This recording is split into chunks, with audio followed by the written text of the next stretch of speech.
So, nilagay ko rin. Anak mo guys. Hindi natin yung 3 inches na. Ito yung si guys. Anak mo guys. 3 inches na siya.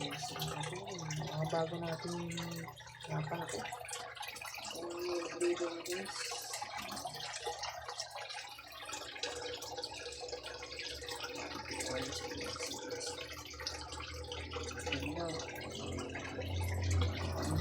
Natin.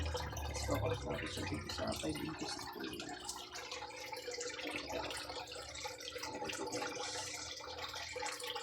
Nakapagpagod lang yung radius. Taka natin siya. So, hindi naman sila mag-away kasi wala ng banda. Ayan sila mga